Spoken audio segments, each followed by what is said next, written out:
Décideurs engagés, l'émission TV de l'Hémicycle qui révèle les décideurs et nous permet de comprendre ce qui, chaque jour, leur donne envie de se battre et de réussir.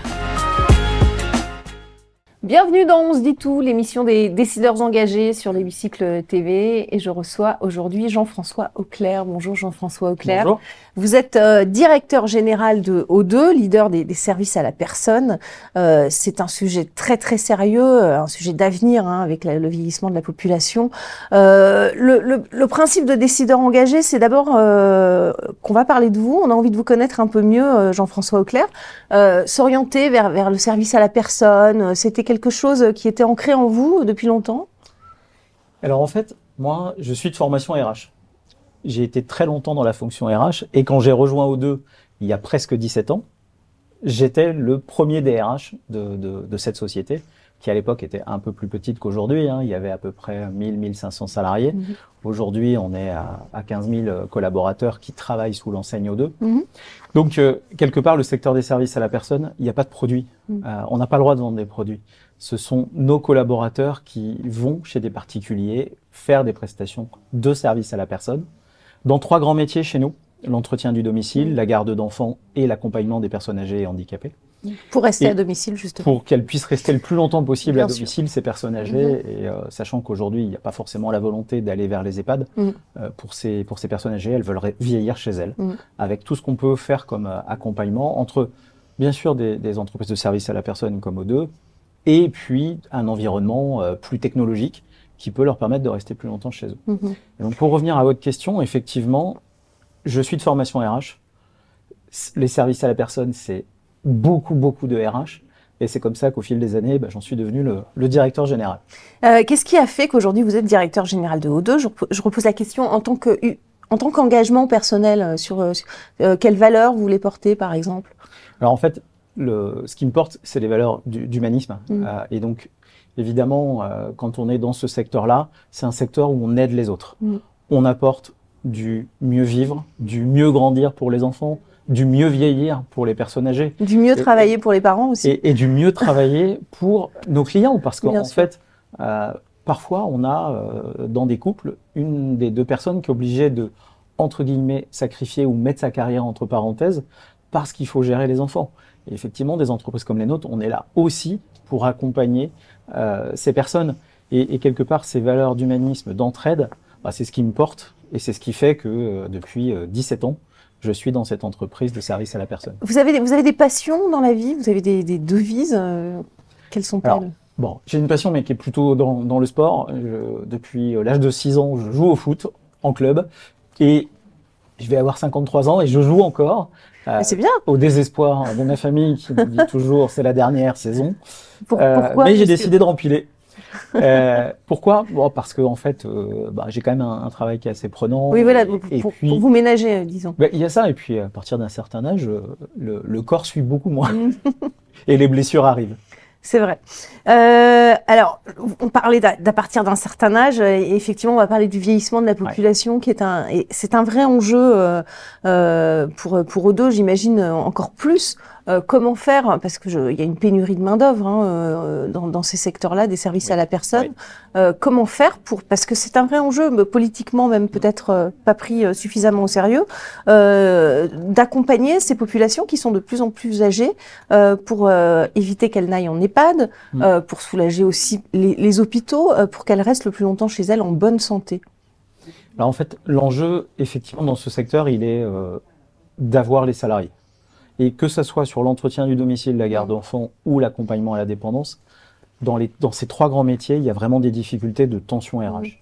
C'est plus fort sur le métier de la dépendance, parce qu'en fait, chaque année, il n'y a pas assez de personnes qui sortent avec des diplômes pour accompagner les personnes âgées, que ce soit des diplômes d'état d'auxiliaire de vie, assistant de vie aux familles ou autres diplômes de notre secteur. Il n'y a pas assez de monde pour accompagner le vieillissement de la population. Et donc, on est déjà aujourd'hui en situation pénurique et on a un vieillissement de la population qui, comme on le sait tous, va à vitesse grand V. Vous le disiez, il faut une formation. On ne peut pas s'occuper comme ça d'une personne, que ce soit des enfants ou des personnes âgées. Dans quelle mesure O2 certifie justement ces qualifications auprès de ses clients? Alors en fait, on a une obligation dans notre secteur et tout le monde la respecte pas, clairement. Mais effectivement, nous, on s'est mis comme gageur d'avoir des gens systématiquement diplômés ou avec une expérience professionnelle de 3 ans dans des structures qui accompagnent les personnes âgées. Tout simplement parce que c'est pas un métier qu'on apprend en lisant un livre ou en regardant un e-learning. Il y a beaucoup de pratiques de gestes et quand on est avec des personnes âgées qui parfois ne peuvent plus se lever, donc il faut les aider au lever, les aider au coucher, les aider à s'habiller, l'aide à la toilette, préparer des repas. Enfin, c'est un métier qui est assez complet, qui est assez riche, mais qui nécessite d'être formé. Aujourd'hui, beaucoup de gens disent je vais m'occuper de mes parents, mais on retourne quelque part le cycle de la vie où nos parents se sont occupés de nous quand on était tout petit. Là, ce serait l'inverse, sauf que je pense que c'est pas le sens de l'histoire qu'on doit avoir. Et en plus, lorsqu'on n'est pas de ce métier-là, on n'est pas des professionnels. Et quelque part, on peut faire plus de mal que de bien. Alors, tension dans les recrutements. Du coup, c'est vrai, dans ces métiers-là, il y a beaucoup de personnes issues de l'immigration qui sont essentielles finalement. Ce sont des métiers essentiels qui sont justement remplis par un bon nombre de ces personnes. Donc, en termes d'inclusion, j'imagine que O2 doit faire beaucoup de choses. Alors, on travaille beaucoup l'inclusion, mais je vais vous donner un chiffre parce qu'il est assez important. Dans nos effectifs, on a plus de 70 nationalités. Donc, effectivement, on est un secteur où les salariés sont peu ou pas qualifiés. Les peu qualifiés, on est sur des profils CAP, BEP, en termes de niveau de diplôme. Et donc, on est un secteur qui permet d'intégrer ces personnes qui sont issues de l'immigration, de la diversité, parce qu'on est un secteur qui permet cet accès. C'est pas le cas dans beaucoup de secteurs. Donc, les services à la personne, c'est clairement ça. Et après, dans l'inclusion, on va beaucoup plus loin à travers... on a une politique handicap depuis 2010, à l'époque où notre boîte était quand même beaucoup plus petite. On est signataire de la charte diversité depuis toujours. On a travaillé l'inclusion aussi. Le conflit à l'est de l'Europe a fait que beaucoup d'Ukrainiens sont arrivés en France. Donc on a monté des groupes de formation à nos métiers avec des personnes en provenance d'Ukraine et en les embauchant en CDI derrière. En fait, on a multiplier toutes ces actions parce que c'est quelque part le cœur de notre métier. On a travaillé aussi beaucoup le recrutement des seniors. On a plus de 20% de nos salariés qui arrivent chez nous qui ont plus de 50 ans. On a même du cumul emploi-retraite aussi, des gens qui veulent cumuler un emploi avec leur retraite qui n'est pas assez élevé. Parce qu'il y a une flexibilité qui peut être intéressante. Alors en fait, on travaille beaucoup le planning avec le salarié. Et en fait, on est parti d'un principe assez simple. C'est que dans le contrat de travail, donc c'est écrit dans le contrat, le salarié nous donne ses plages de disponibilité et d'indisponibilité. Et donc, quelque part, on lui donne un planning qui correspond le plus possible à ses souhaits et à sa vie perso. Parce que on est aussi, à travers cette gestion du planning, sur je suis maman, je peux travailler de telle heure à telle heure parce que je vais chercher mon enfant à l'école et le matin, c'est moi qui l'emmène. Et donc, ma tranche horaire possible, c'est de telle heure à telle heure. Et évidemment, on fait un planning en conséquence et surtout, on travaille l'hyper-proximité pour éviter les déplacements, les kilomètres. Et être vertueux même en termes de... C'est vertueux en termes de RSE, évidemment, mais c'est aussi les conditions de travail de nos salariés qui vont faire qu'ils vont rester chez nous. Alors, les fidéliser, justement, c'était ma prochaine question. Comment est-ce que vous faites en facilitant le quotidien et aménager les horaires? Sur la fidélisation, il y a ce sujet des horaires qui correspondent pile à leurs souhaits. Ça, c'est un premier sujet. On est sur des rémunérations qui sont un peu au-dessus du marché des services à la personne. Mais on est sur un marché à faible marge, donc on ne peut pas se permettre... c'est toute la question d'ailleurs, voilà, comment reconnaître ces personnes. Alors justement, on a essayé de travailler des choses un peu différentes qui existent très peu dans notre secteur. Par exemple, nos intervenants à domicile ont des tickets restaurants. Bon, aujourd'hui, dans le secteur des services à la personne, c'est extrêmement rare. Il y a peut-être 2 ou 3 entreprises en France qui le font sur la multitude d'acteurs. Donc on a travaillé ça. Elles ont un téléphone portable professionnel qui permet aussi un certain nombre de choses avec le planning dedans, de scanner l'entrée et la sortie, pouvoir faire la paye de ses salariés. Enfin, bon, il y a un outil en tout cas supplémentaire. Évidemment, on paye aussi tous les kilomètres et les temps de transport. Si c'est transport en commun, on paye les transports en commun de nos collaborateurs partout en France. Donc on essaie de faire aussi des à côté qui puissent permettre à ces salariés d'avoir envie de rester chez nous. Et donc, au-delà du planning et de la politique salariale, il y a aussi la formation. On a, depuis très longtemps, créé notre propre organisme de formation. Et il y a 3 ans maintenant, on a aussi créé un centre de formation des apprentis. Parce qu'en fait, à un moment, on peut pas juste se dire « Ah, en France, on forme pas assez de gens dans nos métiers. » Il faut aussi être acteur des choses. Et donc, à travers cet organisme de formation et ce centre de formation des apprentis, on travaille la formation de collaborateurs qui ensuite restent chez nous. C'est un secteur qui est très subventionné. Je vous pose la question parce que le soutien de l'État a été remis en cause récemment par la Cour des comptes. Qu'est-ce que vous pensez de ça, la Cour des comptes qui préconise une réévaluation de ces politiques publiques? Qu'est-ce que vous en pensez? Le rapport de la Cour des comptes, en fait, il est juste et pas juste. C'est-à-dire que ils n'ont pris qu'une partie des choses, c'est-à-dire les coûts. Évidemment, en tant qu'entreprise, on paye des salaires, on paye des charges patronales, nos clients payent de la TVA. Et donc, il y a aussi beaucoup de rentrées de charges et de fiscalité en face de ça.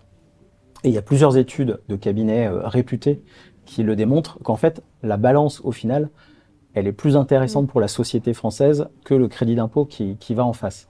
Et j'ajouterais aussi, parce que ça rejoint la question qu'on avait précédemment, c'est qu'on est un secteur qui permet aussi de sortir du chômage des personnes qui intègrent un emploi accessible. Et effectivement, qui sont souvent sur de la précarité ou en tout cas des difficultés au quotidien. Et le fait de pouvoir les embaucher, en fait, c'est des personnes qui derrière vivent moins des aides sociales. Et donc, il faut aussi prendre cet ensemble-là. Oui, il communicant, bien sûr. Exactement, dans la collectivité. On va passer à la question du média positif. Le média positif qui ne donne que des bonnes nouvelles sur Internet. Et ça marche très fort. Le média positif qui propose, par exemple, des parcours inspirants. Et c'est juste après le jingle.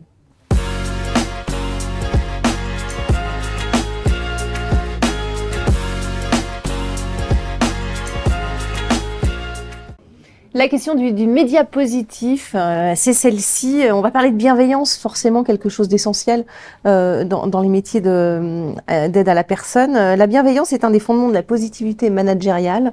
Comment conjuguer performance et bienveillance? C'est vraiment une question pour vous. Alors c'est une belle question et il se trouve que j'ai fait une conférence à tous mes managers il y a 3 mois là-dessus. Comment passer de la performance à l'excellence? Et effectivement, ça passe par la bienveillance en fait. Et cette bienveillance et cette performance, ça passe déjà par une communication ouverte où on se dit les choses. Moi, j'aime bien parler du droit à l'erreur ou du droit à l'essai parce qu'en fait, c'est là qu'on apprend. Quand on a fait une erreur, c'est rare qu'on la recommette et c'est là qu'on apprend. Et dans notre entreprise, c'est quelque chose qu'on promeut quelque part, ce droit à l'erreur. Et c'est ce qui fait que derrière, cette bienveillance, on n'est pas dans t'as fait une erreur, on te tape dessus. Au contraire, on va sur comment on va faire mieux la prochaine fois.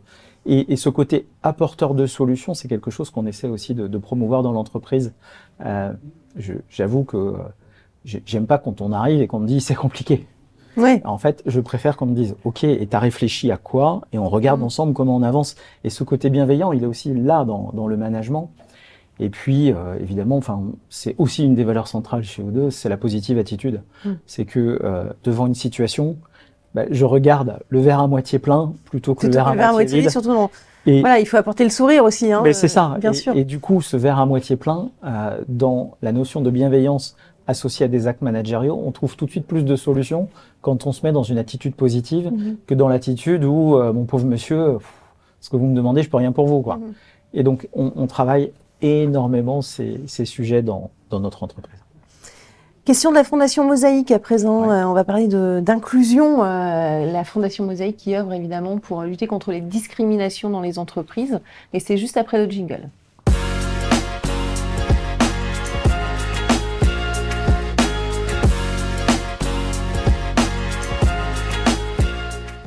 La question de la Fondation Mosaïque. Alors vous allez me dire, on le fait déjà, forcément.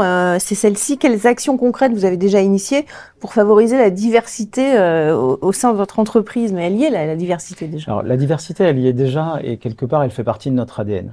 Alors peut-être, pardon, je complète ma question. Diversité homme-femme peut-être, parce que ça c'est peut-être ça l'enjeu. Bien sûr. Et il y a déjà très longtemps, on avait même sorti une campagne de communication sur le métier du ménage.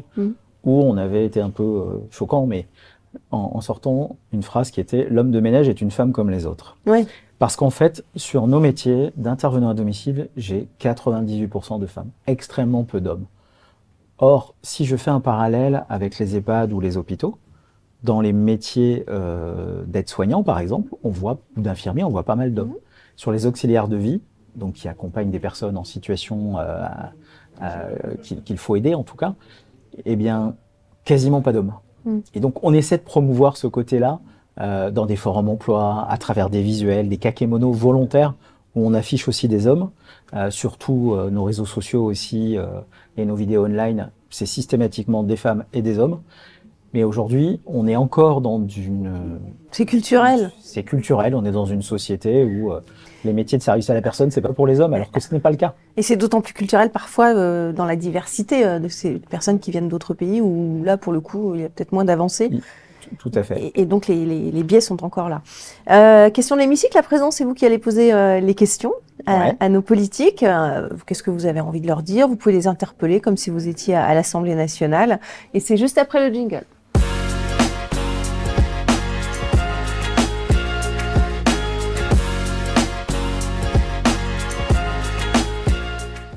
La question de l'hémicycle, qu'est-ce que vous avez envie de leur dire à ces personnes qui nous gouvernent? Est-ce que vous avez des messages à faire passer? Vous avez 2 minutes et ce sera face caméra, droit dans les yeux.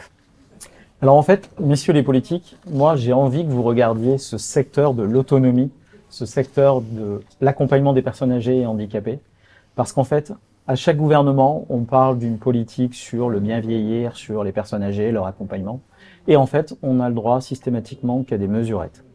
Or, aujourd'hui, notre système français ne sort plus assez d'auxiliaires de vie pour accompagner une pyramide des âges qui évolue très vite en termes de personnes âgées. Et demain, quel modèle de société nous voulons pour accompagner nos aînés? Est-ce qu'on veut que des personnes arrêtent de travailler pour s'occuper de leurs parents? Ou est-ce que nous sommes capables de former suffisamment de monde et d'accompagner pour que ces personnes puissent bien vieillir chez elles et le plus longtemps possible? Voilà, la question, en tout cas le message est passé, j'espère qu'il va trouver des réponses rapidement. Merci beaucoup Jean-François Auclair. Merci. Merci d'avoir participé à On se dit tout, merci à vous pour votre fidélité à notre émission et on se retrouve évidemment très très bientôt. Décideurs engagés, l'émission TV de l'hémicycle qui révèle les décideurs et nous permet de comprendre ce qui chaque jour leur donne envie de se battre et de réussir.